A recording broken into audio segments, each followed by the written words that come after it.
आज का जो 17 अगस्त 2026 का analysis. So let us start the analysis on the Arunachal Times, that is today's news analysis. तो once again good afternoon everyone. अभी चलिए हम लोग आज का एनालिसिस शुरू करते हैं। ओके चलिए, so let us see the first news 17 August the Arunachal Times। ठीक है,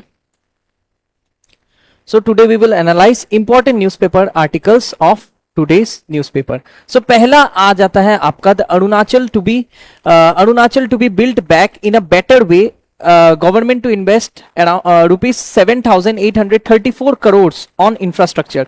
तो ऐसा कह रहे हैं हमारे सीएम। तो so chief minister Pema Khandu ji बोले हैं कि बिल्ड बैक बेटर, ठीक है, जो पॉलिसी है वो आपका इंप्लीमेंट करेंगे with an investment of over 7,000 crore on infrastructure. ठीक है, तो आइए देखते हैं क्या न्यूज है। तो Arunachal to be build back in better way, ठीक है, इतना करोड़ इन्वेस्टमेंट करेंगे इंफ्रास्ट्रक्चर में। तो ये GS paper 2 government policies and interventions for development in sensitive regions in North East India point of view से जरूरी है। तो आइए देखते हैं आज का ये एनालिसिस। तो स्टूडेंट्स आप लोग भी ज्वाइन कर लीजिए जल्दी जल्दी। So let us see 7 students have joined. ठीक, तो ये न्यूज में क्यों है देखिए, major infrastructure push, chief minister major infrastructure push के लिए आपका इन्वेस्ट करेंगे। तो he has announced 7,834 crore investment package. कब से कब तक? फॉर 2026 से लेके अगले 3 साल तक, 2026 से 2029 तक, ड्यूरिंग द 88 इंडिपेंडेंस डे। ये जो 80 इंडिपेंडेंस डे सेलिब्रेशन हुआ तो इंदिरा आईजी पार्क जो ईटानगर में ये अनाउंस किया गया। तो बिल्ड बैक बेटर स्ट्रेटेजी लगाएंगे। इसका क्या मतलब है देखिए, what is this build back better? तो देखिए बिल्ड बैक यानी बनाया हुआ को दोबारा बनाना है, ऐसा कुछ कह रहे हैं। तो क्यों बनाना है दोबारा? क्योंकि ऑब्वियसली मॉनसून फ्लड्स और लैंडस्लाइड्स के कारण बहुत सारा सीवियर इंफ्रास्ट्रक्चर डैमेज हमें अरुणाचल में देखने को मिला है। तो that is why build back better strategy, यानी the capital injection aims to rebuild state infrastructure following severe damages caused by monsoon floods and landslide. तो मॉनसून के बाढ़ और भूस्खलन के कारण जो सीवियर इंफ्रास्ट्रक्चर डैमेज हो गया है उसे रीबिल्ड करना है। ये स्टेट इंफ्रास्ट्रक्चर को वापस से रेजिलिएंट बनाना है, रीबिल्ड करना है। ठीक है, तो यही कैपिटल इंजेक्शन का एम है। दूसरा, की फोकस एरियाज कहां कहां फोकस करेंगे? प्रायोरिटी सेक्टर्स पे फोकस करेंगे, जो कि हाई ऑल्टीट्यूड और रूरल नोड, जो गांव के जो रोड नेटवर्क्स है, डिजास्टर रेजिलिएंट पावर ग्रिड्स है और लोकल कनेक्टिविटी इंफ्रास्ट्रक्चर, इन सब पे फोकस किया जाएगा। उसके अलावा स्ट्रेटेजिक और इकोनॉमिक सिग्निफिकेंस भी है, सोशियो इकोनॉमिक सिग्निफिकेंस। पहला ये क्यों इंपॉर्टेंट है? डिजास्टर रेजिलिएंट आर्किटेक्चर आपका इन्वॉल्व किया जाएगा इस बार। तो ट्रेडिशनल रिकंस्ट्रक्शन नहीं, ऐसे ही बस नहीं बना देना है। अभी ट्रेडिशनल रिकंस्ट्रक्शन से फोकस शिफ्ट कर रहे हैं टुवर्ड्स क्लाइमेट रेजिलिएंट इंजीनियरिंग। ठीक है, तो ऐसा इंजीनियरिंग डिजाइन जो कि अलग अलग मौसम, जो क्लाइमेट चेंज का इंपैक्ट है उसको विथस्टैंड कर सके, उसको सह सके, ऐसा हमें इंफ्रास्ट्रक्चर डिजाइन करना है to withstand extreme high altitude rainfall and landslide. तो हमें पता है कि हाई ऑल्टीट्यूड एरियाज में, खासकर अरुणाचल में, आपका ऑरोग्राफिक रेनफॉल होता है। तो ऑरोग्राफिक रेनफॉल के कारण बहुत ही high level, high altitude rainfall के कारण काफी डैमेजेस पहुंचती है इंफ्रास्ट्रक्चर में। और लैंडस्लाइड तो है ही, ठीक है, लैंडस्लाइड के कारण रास्ते ब्लॉक हो जाते हैं, बंद हो जाते हैं। प्लस बॉर्डर सिक्योरिटी और कनेक्टिविटी, तो रोबस्ट रोड बनाएंगे, पावर नेटवर्क बढ़ाएंगे इन फ्रंटलाइन स्टेट्स, जिससे कि act as a dual use infrastructure, जो कि क्रिटिकल है स्ट्रेटेजिक मोबिलिटी और टेरिटोरियल इंटीग्रिटी के लिए अलोंग सेंसिटिव एलएसी रीजन। यानी कि हमें पता है जो sensitive line of actual control वाला रीजन है, वहां बॉर्डर सिक्योरिटी को और पावर और आपका इंफ्रास्ट्रक्चर को इंप्रूव करने के लिए रोड और पावर नेटवर्क्स पे काम किया जाएगा, जिससे कि डुअल यूज इंफ्रास्ट्रक्चर, रोड और पावर नेटवर्क्स दोनों ही कारगर सिद्ध होंगे, ताकि ज्यादा से ज्यादा मोबिलिटी कर सके। और टेरिटोरियल इंटीग्रिटी, जो रिमोट विलेजेस के लोग हैं वो जहां हैं वहीं रहेंगे, उनको सारा इंफ्रास्ट्रक्चर फैसिलिटी उसी जगह पे प्रोवाइड किया जाएगा, ताकि उनको माइग्रेट करके शहरों में आना ना पड़े। तो ये ऑटोमेटिकली अगर ये जो एम है ये फुलफिल हो जाएगा तो इससे माइग्रेशन रुक जाएंगे, स्टेमिंग माइग्रेशन। ये माइग्रेशन का जो प्रॉब्लम है, जो शहरों में लोग आ जाते हैं काम के सिलसिले में या बेसिक फैसिलिटीज के लिए, ये माइग्रेशन भी बंद हो जाएगा। ठीक है, so if this is successful, तो ये सेकंड पॉइंट से रिलेटेड है। बॉर्डर सिक्योरिटी और कनेक्टिविटी जितना इंप्रूव होगा उतना ही माइग्रेशन कम होगा। अपग्रेडेड कनेक्टिविटी और पावर ग्रिड्स इंप्रूव करेंगे living standard. Retaining population in border communities अपने बॉर्डर एरियाज बॉर्डर विलेजेस में ही रहेंगे और वो शहरों में अननेसेसरी माइग्रेट नहीं करेंगे। तो ये स्ट्रेटेजिक इनिशिएटिव है। जैसे कुछ प्रोग्राम्स लॉन्च किए गवर्नमेंट, हम जानते हैं वाइब्रेंट विलेज प्रोग्राम, ठीक है। तो इसको फुलफिल करने के लिए करंट स्टेटस और स्ट्रेटेजिक इंटरवेंशन क्या है, देखिए मल्टी सेक्टोरल इन्वेस्टमेंट किया जाएगा अलग अलग जगह पे, जैसे allocating capital directly into long term infrastructure. अब ऐसा नहीं कि शॉर्ट टर्म इंफ्रास्ट्रक्चर की आज बनाया कल धुल गए, ठीक है, वैसा नहीं। लॉन्ग टर्म इंफ्रास्ट्रक्चर, लंबे समय तक ऐसा इंफ्रास्ट्रक्चर आपका डिजाइन करेंगे कि लंबे समय तक टिका रहे, खासकर 26 से 29 तक का इन साइकिल में इन्वेस्टमेंट किया जाएगा। To break the cycle of temporary reactive flood repairs, बार बार फ्लड आता है, बार बार रिपेयर करते हैं, ठीक है, फ्लड के रिएक्शन में जो रिपेयर कर रहे हैं, इस सिलसिले को बंद करना है एज पर द गवर्नमेंट। दूसरा, इसमें सिनर्जी विद सेंट्रल स्कीम, अलग अलग सेंट्रल गवर्नमेंट के स्कीम के साथ मिलाकर इसे करेंगे जो कि आपका अगर ये जो इनिशिएटिव है ये कॉम्प्लीमेंट करेगी पीएम गति शक्ति इनिशिएटिव, प्रधानमंत्री ग्राम सड़क योजना, नेशनल बॉर्डर रोड डेवलपमेंट, और ये जो प्रोग्राम है इंटीग्रेट करेगी रिमोट हिमालयन कॉरिडोर्स, जो अलग अलग हिमालयन कॉरिडोर्स या रोड नेटवर्क से इसको इंटीग्रेट करेगी with the main infrastructural focus, ठीक है। तो वे फॉरवर्ड देखिए, सिर्फ हमें ऐसा इंजीनियरिंग स्ट्रक्चर जो क्लाइमेट रेजिलिएंट हो ये बनाना काफी नहीं है, इसके साथ साथ हमें एनवायरनमेंट का भी ध्यान रखना है। तो इसलिए सोल्यूशन में आप लोग ऐसा लिख सकते हैं कि ग्रीन एंड रेजिलिएंट इंजीनियरिंग, मतलब इनकॉर्पोरेट कीजिए कुछ इको फ्रेंडली इनिशिएटिव, जैसे slope stabilisation technology. Slope stabilisation technologies क्या होता है, ये लैंडस्लाइड को रोकता है। ये जो सपोज अगर मैं यहाँ पे एक पहाड़ दिखाऊं कि सपोज ये एक हिल टॉप है, यहाँ ये स्लोप जो है, स्लोप काफी ज्यादा है, इसका ढलान काफी स्टीप है, तो यहाँ लैंडस्लाइड होने का खतरा है। तो स्लोप स्टेबलाइजेशन कुछ ऐसा टेक्नोलॉजी होता है जिसमें जो स्लोप में है ऐसा स्टेबलाइज करने के लिए ऐसा आपका कुछ एक टेक्नोलॉजी है जिससे कि लैंडस्लाइड रुक जाता है, और यहाँ पेड़ जो है, पेड़ पौधे जो है वो जड़ को पकड़ के रखते हैं। तो एक लैंडस्लाइड को रोकने का तरीका है स्लोप स्टेबलाइजेशन टेक्नोलॉजी। फिर बायो इंजीनियरिंग सोल्यूशन ला सकते हैं, eco friendly road construction method use कर सकते हैं। जैसे कि मान लीजिए अभी गवर्नमेंट वेस्ट मैनेजमेंट में फोकस कर रही है, आप देखिए जो स्वच्छ भारत है या जो सफाई अभियान है, इसको कैसे रोड से लिंक किया जा सकता है। जो भी waste material plastic non biodegradable जो वेस्ट है उसकी मदद से हम टार बना सकते हैं, टार बना के उसको रास्ते में यूज कर सकते हैं, ऐसा किया गया है बहुत सी स्टेट्स के द्वारा।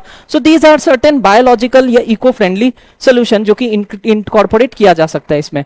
फिर दूसरा है आपका डिसेंट्रलाइज्ड डिजास्टर रेस्पॉन्स, ठीक है, यानी ऐसा लोकल अर्ली वार्निंग सिस्टम को डेवलप कीजिए, ठीक है, रियल टाइम में हो ताकि लैंडस्लाइड मॉनिटरिंग अच्छे से कर सके और लोकल कम्युनिटीज को लैंडस्लाइड होने से पहले ही हम खाली करवा सके, ठीक है, टू प्रोटेक्ट स्ट्रक्चरल इन्वेस्टमेंट। इन सब जगहों पे खर्चा करना चाहिए, ठीक है, अर्ली वार्निंग सिस्टम हो, ग्रीन इंफ्रास्ट्रक्चर हो, इस पे खर्चा करना चाहिए, और कम्युनिटी सेंट्रिक होना चाहिए, कम्युनिटी सेंट्रिक मेंटेनेंस।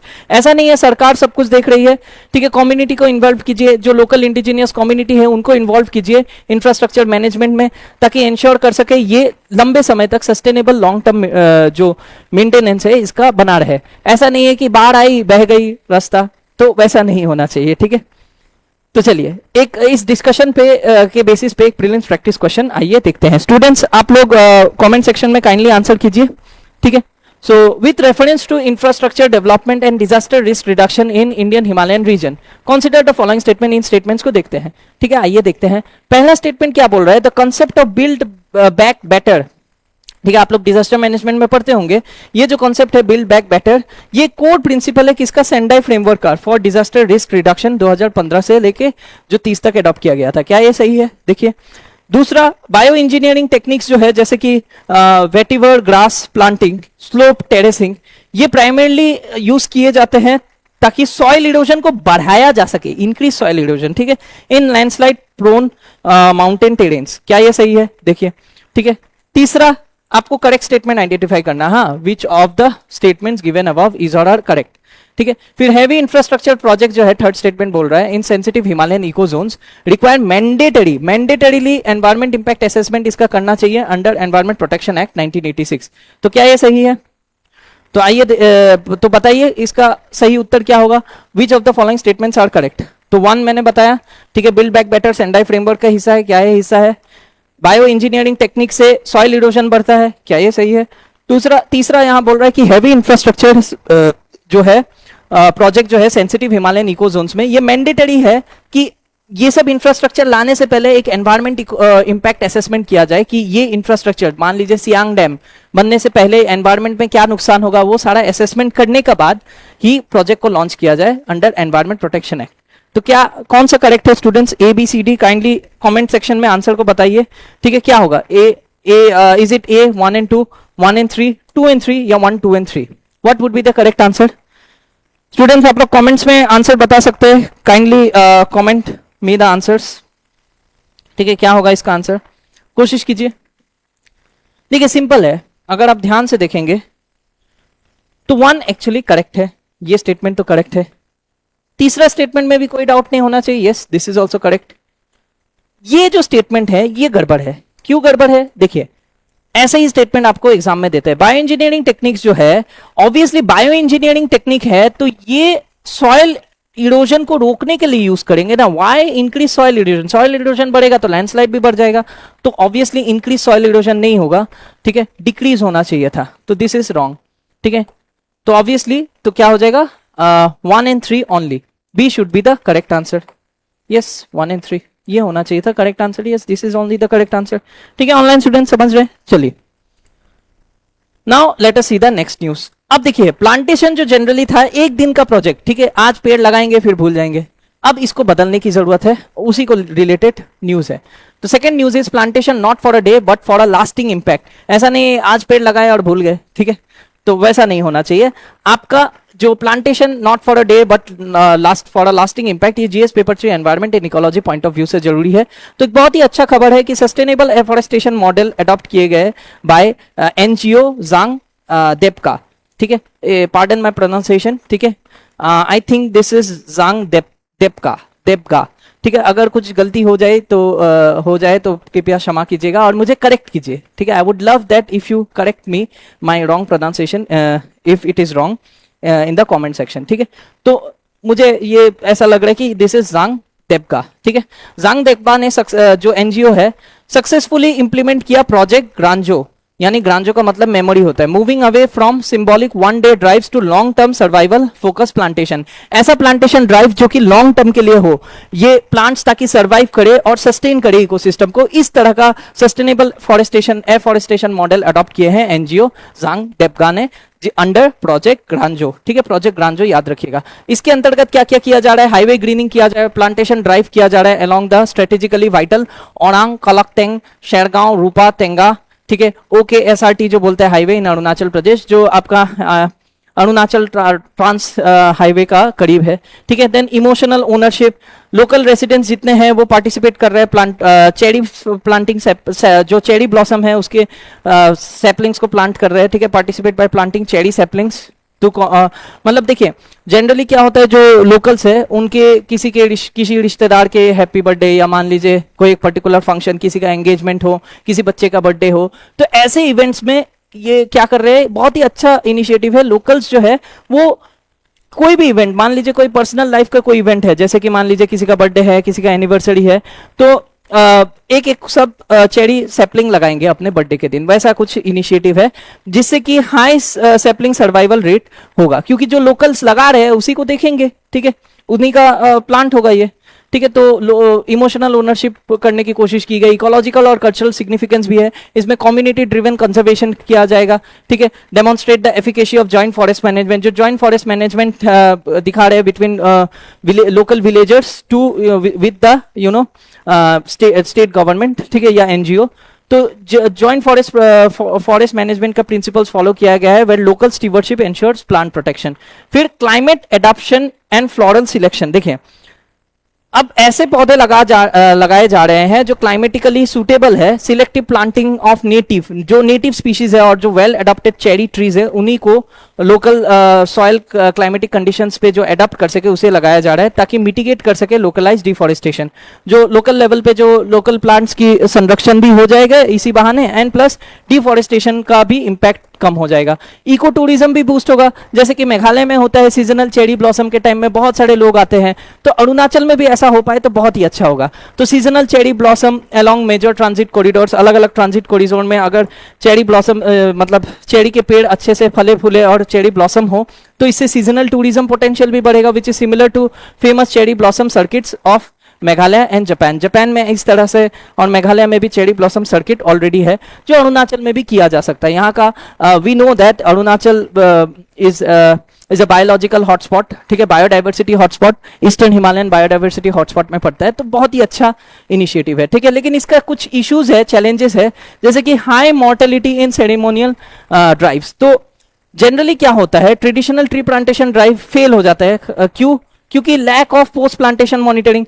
पेड़ तो लगा दिए लेकिन बाद में उसका ध्यान भी रखना है, उसको खाद देना है, उसको पानी देना है, ठीक है। ऐसा नहीं है कि प्लांट किया और भूल गए, ठीक है। प्लांट एंड फॉरगेट अप्रोच से ये नहीं सक्सेसफुल हो पाएगा, तो डेली मॉनिटरिंग और केयर की जरूरत है, ठीक है। दूसरा क्लाइमेट सेंसिटिविटी, जो चेरी ब्लॉसम है, चेरी ब्लॉसम और जो हाई ऑल्टीट्यूड फ्लोरा वो वल्नरेबल है इरेक्टिक रेनफॉल। अचानक से, हम जानते हैं अरुणाचल में अचानक से बारिश हो जाती है, अचानक से धूप, तो इरेक्टिक रेनफॉल पैटर्न है, कभी भी बारिश आ सकती है। और अनसीजनल वार्मिंग जो हो रहा है क्लाइमेट चेंज की वजह से, जनरली अरुणाचल में इतना टेम्परेचर नहीं जाता है, ठीक है, काफी गर्मी बढ़ जाती है। तो ये जो है आपका क्लाइमेट चेंज की वजह से भी इन प्लांट्स पे, पौधों पे असर पड़ सकता है, ठीक है। तीसरा चैलेंज है कि scaling financial sustainability. Obviously grass root community project जितने हैं, इनिशिएटिव्स, उनको लॉन्ग टर्म प्रोटेक्शन मेजर्स में दिक्कत होता है, जैसे फेंसिंग लगाना या सॉइल एनरिचमेंट करना, क्योंकि टाइम टू टाइम फंडिंग नहीं मिल पाता है। There is funding constraint for this groups, ठीक है। सो students, thank you so much. Video को इसी तरह लाइक कीजिए, लव रिएक्ट कीजिए, and please please please share the video, okay.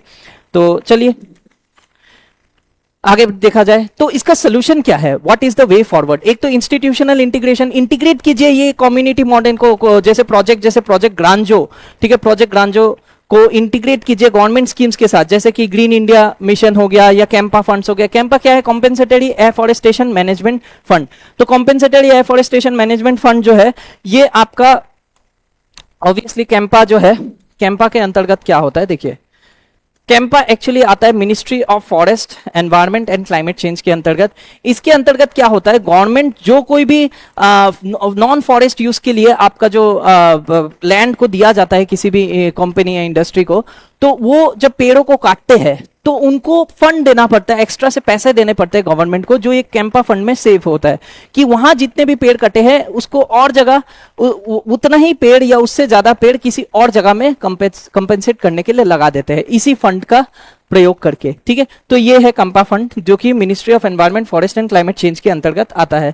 तो उसको इंटीग्रेट कर सकते हैं प्रोजेक्ट ग्रांजो को ग्रीन इंडिया मिशन से या कैंपा फंड्स के साथ, और वैल्यू एडिशन कीजिए ना, and eco tourism develop, community based tourism infrastructure को डेवलप कीजिए, जैसे सराउंडिंग चेरी ब्लॉसम कॉरिडोर, ताकि लोकल लाइवलीहुड अपॉर्चुनिटी भी क्रिएट हो पाए और पेड़ पौधे भी बच पाए। एक तीर से दो निशान या दो शिकार, ठीक है।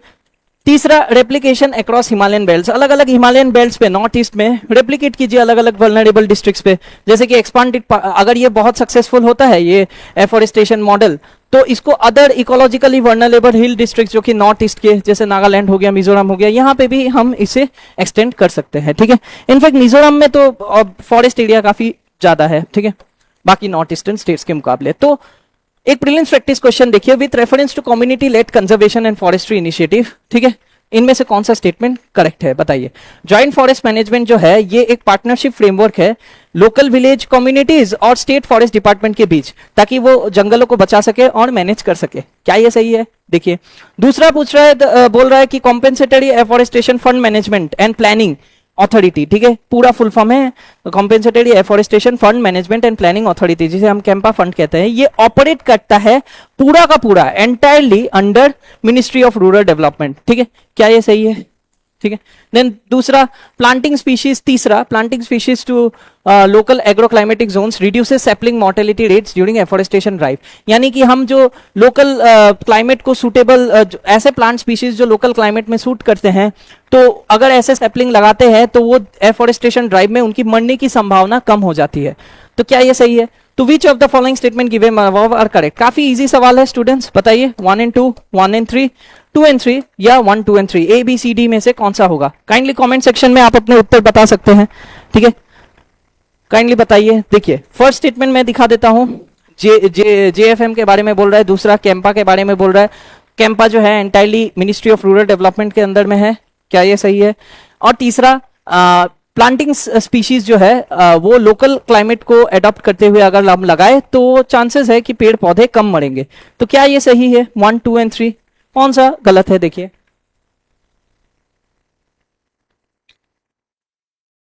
ओके। सो अगर हम देखें, सिंपल है,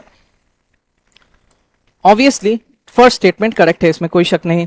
दूसरा स्टेटमेंट रॉन्ग है। मैंने बताया ना कि मिनिस्ट्री ऑफ रूरल डेवलपमेंट नहीं, ministry of forest and ministry of environment, forest and climate change के अंतर्गत आता है, ठीक है। तो ये गलत हो जाएगा। ऑब्वियसली ये भी सही है। तो 2 गलत है, जहां जहां 2 है हटा दीजिए, यहां 2 है, यहां 2 है, तो 1 एंड 3 बच गया। 1 and 3 would be the correct statement. So answer is 1 and 3 only, B, ठीक है।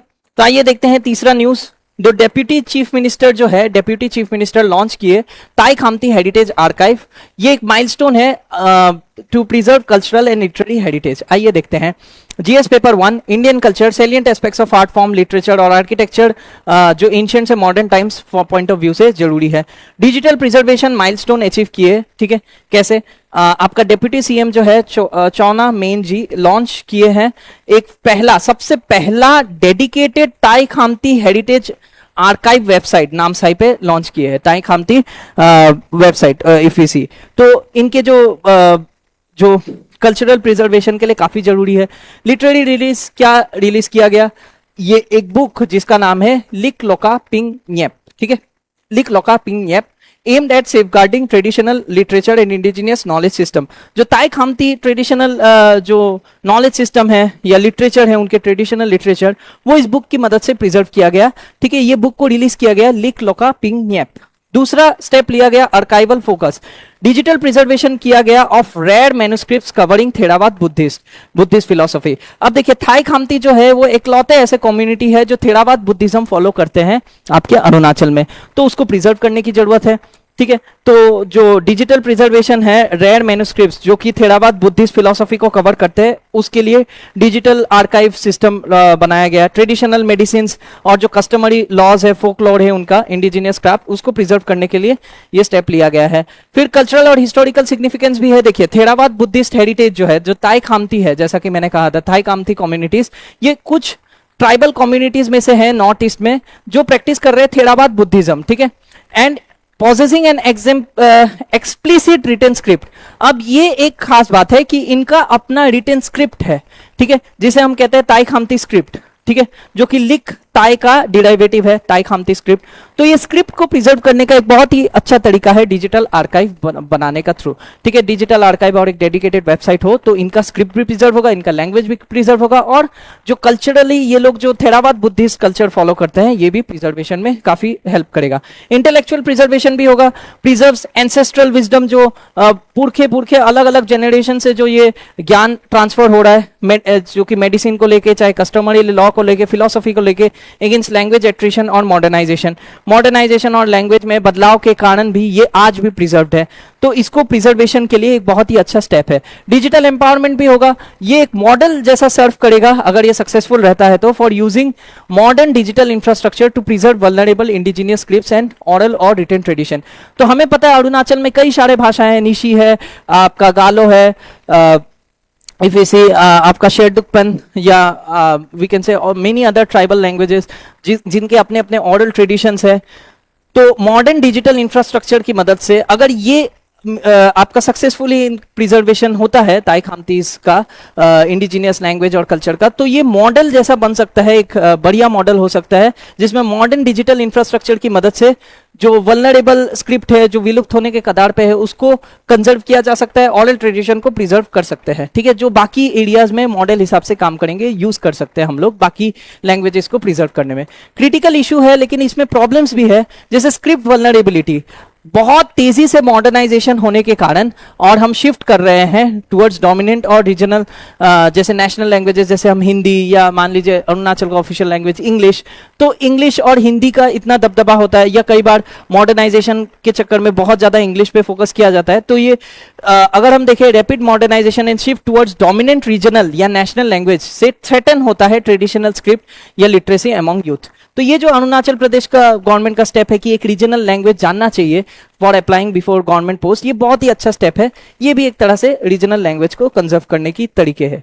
ठीक है। तो मैन्युस्क्रिप्ट डिग्रेडेशन देखिए, एंशिएंट टेक्स्ट जो है, जो कि बहुत साल पहले लिखे गए थे ऑन ट्रेडिशनल बार्क पेपर, जिसको सा पेपर बोलते हैं, एक तो ये फंगस लग जाता है इसमें, फिजिकली डीके हो जाता है क्योंकि बहुत ज्यादा ह्यूमिडिटी है, फंगस है, यहाँ अरुणाचल के मौसम का वजह से बहुत फंगस उत्पन्न होता है, एंड इनएडिक्वेट फिजिकल कंजर्वेशन टेक्निक, ऐसा कुछ फिजिकल कंजर्वेशन टेक्निक्स नहीं है ये जो सा पेपर में लिखे गए जो ट्रेडिशनल मैन्युस्क्रिप्ट है।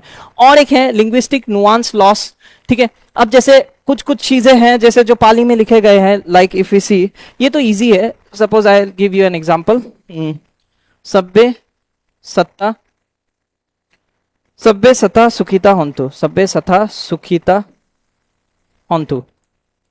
सपोज ये एक पाली में थेरावाद बुद्धिज्म का एक फिलोसफी है, सब्बे सता सुखिता होंतु, या फिर कहा गया है, नॉट फिलोसफी, ये कहा गया है, यानी इसका मतलब है may all beings be happy, may all beings be happy. तो सपोज इस तरह के जो वर्ड्स लिखे गए, अब इसका तो एग्जैक्ट मीनिंग हमको पता है, लेकिन कुछ कुछ ऐसा जो ट्रांसलेशन है वो नहीं हो पाता है, जैसे ट्रांसलेटिंग कॉम्प्लेक्स टोनल स्क्रिप्ट्स और पाली इन्फ्लुएंस टेक्स्ट जैसे, ठीक है। तो डिजिटल फॉर्मेट में इसको ट्रांसलेट करना बिना ओरिजिनल कॉन्टेक्स्ट को गवाए या मीनिंग को गवाए कई बार मुश्किल हो जाता है। अब जैसे इस केस में हमको पता है कि सब्बे सत्ता सुखिता होंतु, इसका मतलब है may all beings be happy, लेकिन किसी किसी केस में हमें नहीं पता चलता और ओरिजिनल मीनिंग जो है उसका डाइल्यूट होने का खतरा रहता है, ठीक है। तो क्या किया जाए, what is the way forward, let us see, ठीक है। स्टूडेंट समझ में आ रही है, चलिए। तो replication across indigenous community, scale कीजिए, इसको स्केल कीजिए, वाइड स्केल पे ले जाइए डिजिटल आर्काइविंग फ्रेमवर्क को बाकी vulnerable communities north East India के लिए, और वहां से जो गलतियां होते हैं उससे हमें सीख कर इसे इंप्रूव करना है। एआई और ओसीआई इंटीग्रेशन कीजिए, यूटिलाइज कीजिए ऑप्टिकल कैरेक्टर रिकॉग्निशन ओसीआर, हाँ, फॉर नॉन रोमन स्क्रिप्ट, जो नॉन रोमन स्क्रिप्ट है, ताकि एक्सेलरेट कर सके टेक्स्ट ट्रांसलेशन और इंडेक्सिंग को, ठीक है, ये किया जा सकता है। फिर मोनेस्टिक एजुकेशन इंटीग्रेशन कर सकते हैं, लेवरेज कीजिए लोकल विहारा जो मोनेस्ट्रीज है वहां पे, जैसे मोनेस्ट्रीज को आप एक कल्चरल एजुकेशनल हब की तरह बना सकते हैं, यानी कि वहां पे लोगों को शिक्षित किया जाए कि ये डिजिटली हम अपने स्क्रिप्ट को कैसे प्रिजर्व कर सकते हैं, ठीक है। तो लोकल विहाराज या मोनेस्ट्री को कल्चरल एजुकेशनल हब बनाया जाए, teaching traditional script alongside modern करिकुला, कुछ मॉडर्न करिकुला भी इंक्लूड कर सकते हैं ना मोनेस्ट्रीज में, जहां पे मंक्स अपने ही स्क्रिप्ट को प्रिजर्व करने की कोशिश कर रहे हैं। तो इसी रेफरेंस पे एक ताई खामती कम्युनिटी से रिलेटेड प्रीलिम्स प्रैक्टिस क्वेश्चन, ठीक है। सो इनमें से कौन सा स्टेटमेंट करेक्ट है, basically consider the following statement. Under phase 1 of the Tai Khamti heritage digitization project, traditional manuscript जो है, जो कवर कर रहे थे थेरावाद बुद्धिस्ट फिलोसफी और ट्रेडिशनल मेडिसिन और कस्टमरी लॉज, इसको डिजिटली आर्काइव किया गया। क्या ये करेक्ट है? देखिए, ताई खामती स्क्रिप्ट जो है ये एडॉप्ट किया गया इनटू टोनल स्क्रिप्ट ताकि मदर टंग एजुकेशन स्कूल करिकुला में सपोर्ट किया जा सके। तीसरा बोल रहे हैं नेशनल मिशन फॉर मैन्युस्क्रिप्ट, ये एस्टेब्लिश किया गया था by ministry of electronics and information technology ताकि डिजिटाइज कर सके ट्राइबल आर्टिफैक्ट्स। सो तीसरा स्टेटमेंट को ध्यान से देखिए, ठीक है, आपको खुद समझ में आ जाएगा, ठीक है। ऑनलाइन स्टूडेंट्स इसको आंसर करने की कोशिश कीजिए। Which of the following statements are correct, कौन सा इसमें से करेक्ट है? 1 and 2, 2 and 3, 1 and 3 या 1, 2 and 3? आप लोग अपना आंसर कृपया कमेंट सेक्शन में बताइए। You can type your answer in the comment section below, ठीक है। सो बताइए स्टूडेंट्स क्या होगा इसका आंसर। देखिए सिंपल है, अगर हम देखें पहला स्टेटमेंट तो ऑब्वियसली अभी अभी हमने पढ़ा, यहाँ पे ताई खामती स्क्रिप्ट को प्रिजर्व करने की बात कर रही है, ठीक है, डिजिटाइजेशन प्रोजेक्ट है। दूसरा पहला स्टेटमेंट करेक्ट है, दूसरा भी करेक्ट है, ठीक है। तो ये स्कूल करिकुलम में मदर टंग सपोर्ट करता है, mother tongue education. Then national mission for manuscript जो है NMM, ये एस्टेब्लिश किया था मिनिस्ट्री ऑफ इलेक्ट्रॉनिक्स। कैसे होगा? ऑब्वियसली इलेक्ट्रॉनिक्स नहीं होगा, ठीक है। ये जनरली NMM ये आपका 2003 का नेशनल मिशन फॉर मैन्युस्क्रिप्ट, ये आपका फरवरी 2003 में लॉन्च हुआ था बाय मिनिस्ट्री ऑफ कल्चर। पहले मिनिस्ट्री ऑफ कल्चर और टूरिज्म एक ही था, अभी मिनिस्ट्री ऑफ कल्चर कर दिया गया है, तो मिनिस्ट्री ऑफ कल्चर ने इसे लॉन्च किया था। तो ये स्टेटमेंट गलत हो जाएगा, तो जहां द 3 है उसको काट दीजिए, पहला यानी कि A is the correct answer to this question. तो आपको अप्रोच समझ में आ रहा है किस तरह से इन क्वेश्चंस को अटेम्प्ट करना है, समझ गए? चलिए, so the correct answer is 1 and 2। चलिए, let us see the next news. तो fourth news if you see, upper Subansiri reviews development activities. जो अपर सुबनसिरी डेवलपमेंट एक्टिविटी को रिव्यू किया गया, GS paper 2, governance, transparency, accountability और institutional coordination, PRIs, grassroot planning के perspective से जरूरी है। तो एक comprehensive district level development meeting बुलाया गया रिसेंटली, कहाँ पे, दापड़ीजो अपर सुबनसिरी डिस्ट्रिक्ट में, under joint leadership of deputy commissioner और MLA ji, the MLA Tania Soki ji के अंतर्गत। द एडमिनिस्ट्रेटिव एक्सरसाइज ने अलग अलग डिपार्टमेंटल हेड्स को एक साथ किया, ठीक है। बहुत सारे फील्ड ऑफिसर्स आए, पीआर आए, पंचायत के भी रिप्रेजेंटेटिव्स आए, ताकि फिजिकल और फाइनेंशियल प्रोग्रेस को इवेल्युएट कर सके, जो वेलफेयर स्कीम और की पब्लिक इंफ्रास्ट्रक्चर रिलेटेड, ठीक है। तो ऑब्जेक्टिव क्या है इसका? प्राइमरी ऑब्जेक्टिव है ताकि फील्ड लेवल बॉटलनेक्स को एड्रेस कर सके, रिजॉल्व कर सकते, इंटर डिपार्टमेंट को कोऑर्डिनेशन इशू को रिजॉल्व कर सके और एक्सेलरेट करे पब्लिक सर्विस डिलीवरी, जो कि एसेंशियल सेक्टर जैसे कि road connectivity, power supply, education और रूरल वाटर सप्लाई रिलेटेड हो। तो स्ट्रेटेजिक और एडमिनिस्ट्रेटिव सिग्निफिकेंस है इसका, इंपॉर्टेंस क्या है देखिए, ग्रास रूट गवर्नेंस को बढ़ाएगा। जैसे कि जो ऐसे डेवलपमेंट प्रोजेक्ट्स को अगर रिव्यू करेंगे पंचायती राज इंस्टीट्यूशन, तो इससे अलाइन होता है 73rd अमेंडमेंट के साथ, ये अलाइन करता है, जो कि नीचे से ऊपर, यानी 73rd अमेंडमेंट का क्या पर्पस था कि प्लानिंग नीचे से ऊपर जाए, पीआरआई के लेवल से लेके सेंट्रल गवर्नमेंट तक। जनरली होता क्या है, सेंट्रल गवर्नमेंट है, यहाँ स्टेट गवर्नमेंट है और यहाँ पंचायती राज गवर्नमेंट है प्लस म्यूनिसिपैलिटीज है, म्यूनिसिपल या लोकल बॉडीज इफ वी सी, जो अर्बन लोकल बॉडीज है, ठीक है। तो जनरली मतलब होना चाहिए कि बॉटम्स अप अप्रोच होना चाहिए, नीचे से प्लान होके ऊपर जाना चाहिए, बट ट्रेडिशनली क्या होता है, सेंट्रल गवर्नमेंट कुछ बोलते हैं, स्टेट कुछ बोलते हैं और पीआरआईज को मानना पड़ता है। तो ये जो है ट्रेडिशनल जो टॉप डाउन अप्रोच है, इसको चेंज कर देगा विद बॉटम्स अप अप्रोच, ठीक है, जैसा होना चाहिए, ठीक है। तो बॉटम्स अप अप्रोच में ट्रांसफर करता है, ensuring bottom up planning in district administration. दूसरा अगर हम देखें, ओवरकमिंग हिल लॉजिस्टिक। अपर सुबनसिरी का बहुत ही टफ टेरेन है, हमें पता है कि हिमालयन टेरेन जो क्रिएट करता है कंस्ट्रक्शन बॉटलनेक, सीजनली कई बार रास्ते कट जाते हैं, आइसोलेट हो जाते हैं, लैंडस्लाइड होती है, इंफ्रास्ट्रक्चर मेंटेनेंस का चैलेंज है, जो strict inter departmental coordination demand करता है, तभी ये चीज संभव है, प्रोजेक्ट सक्सेसफुली आपका इंप्लीमेंट हो सकता है। Outcome based service delivery shift करना है, सिर्फ ट्रैकिंग नहीं करना है कि कितना पैसा आया, कितना काम हुआ, इसको मेजर भी करना है कि ग्राउंड में कितना काम हुआ, ग्राउंड में कितना काम हुआ बताओ, ये पैसे का क्या हुआ, ये सारा चीज हमें पब्लिक सेटिस्फेक्शन देता है और बेनिफिशियरी लेवल पे भी, ठीक है। ऊपर से फाइनेंशियल और लिवेबल कन्वर्जेंस, देखिए रिसेंट लेवल पे अगर हम देखें करंट स्टेटस और स्ट्रेटेजिक इंटरवेंशन, फाइनेंशियल और लाइवलीहुड कन्वर्जेंस देखने को मिलता है। डिस्ट्रिक्ट एडमिनिस्ट्रेशन रिसेंटली लॉन्च किए पोटेंशियल लिंक्ड क्रेडिट प्लान 2026 से 27, जिसमें 66.22 करोड़ प्रायोरिटी सेक्टर पे लैंड किया जाएगा, मतलब उधार दिए जाएंगे, जिससे कि इंटरवेंशन होगा, जो इंफ्रास्ट्रक्चर ग्रोथ है उसको लिंक करेंगे लोकल इकोनॉमिक एम्पावरमेंट के साथ, फंड करेंगे अलग अलग इनिशिएटिव जैसे एग्रीकल्चर, एमएसएमई और सेल्फ गवर्नमेंट अंडर आत्मनिर्भर और पीएमईजीपी। बेसिकली इसमें क्या होगा कि लोकल लेवल इनोवेशन को आपका करने के लिए जो उधार दिए जाएंगे, ठीक है, लोन दिए जाएंगे। और स्ट्रेटेजिक हाइड्रो पावर डेवलपमेंट भी होगा to offset infrastructure deficit. District administration क्या कर रहे हैं, इंटीग्रेट कर रहे हैं मेगा प्रोजेक्ट, यानी कि अपर सुबनसिरी वाले प्रोजेक्ट को इससे लिंक कर देंगे ताकि 220 मेगावाट, मतलब जो अपर सुबनसिरी वाला प्रोजेक्ट है वो जो ग्रिड है, ग्रिड के साथ और एक प्रोजेक्ट जैसे कि 2200 से भी ऊपर मेगावाट वाला प्रोजेक्ट, ओजू हाइडल प्रोजेक्ट जो ताकसिंग बॉर्डर सेक्टर में है, इसको इंटीग्रेट कर देंगे। ऐसे इंटरवेंशन डुअल स्ट्रेटेजिक पर्पस के लिए काम करता है। रिन्यूएबल एनर्जी भी ऐड करेंगे, इसका कैपेसिटी बढ़ाएंगे ग्रिड में, और robust dual use border infrastructure भी बढ़ेगा near line of actual control. हमें पता है ये एलएसी के काफी करीब है। डिजास्टर रेस्पॉन्स और डैमेज मिटिगेशन कर सकता है, ठीक है, जैसे कि रियल टाइम मॉनसून डैमेज को रिपोर्ट किया जाए, ऐसा सिस्टम बनाया जा सकता है, ठीक है। All this is important. Then way forward क्या है, रियल टाइम प्रोजेक्ट ट्रैकिंग किया जाए, इंप्लीमेंट कीजिए जियो टैगिंग, कितना काम हुआ है, डिजिटल डैशबोर्ड मॉनिटरिंग कीजिए, पीएम गति शक्ति के अंतर्गत ये सब किया जा सकता है, ताकि ट्रांसपेरेंट एग्जीक्यूशन हो, लोगों को भी पता चलता रहे। और कैपेसिटी बिल्डिंग कर सकते हैं पंचायती राज इंस्टीट्यूशन का, ट्रेनिंग दीजिए ना ग्रास रूट लीडर्स को, और थर्ड पार्टी सोशल ऑडिट कराइए, इंश्योर कीजिए कम्युनिटी विजिलेंस, ताकि पब्लिक वर्क का जो क्वालिटी है वो अच्छी तरह मेंटेन रह पाए, ठीक है। तो पब्लिक वर्क का क्वालिटी मेंटेन हो। क्लाइमेट रेजिलिएंट इंजीनियरिंग भी कर सकते हैं, मैंडेट कीजिए बायो इंजीनियरिंग और स्लोप स्टेबलाइजेशन, जितने भी फ्यूचर के रोड्स आ रहे हैं लैंडस्लाइड को रोकने के लिए स्लोप स्टेबलाइजेशन कर सकते हैं, बायो इंजीनियरिंग इंक्लूड कर सकते हैं, और पावर प्रोजेक्ट को रिड्यूस कर सकते हैं, ताकि जो मेंटेनेंस कॉस्ट होता है, मेंटेनेंस कॉस्ट अलग अलग मानसून के जो मार झेलने के बाद वो कम हो जाए ताकि। तो आइए एक देखते हैं प्रीलिम्स प्रैक्टिस क्वेश्चन, ठीक है।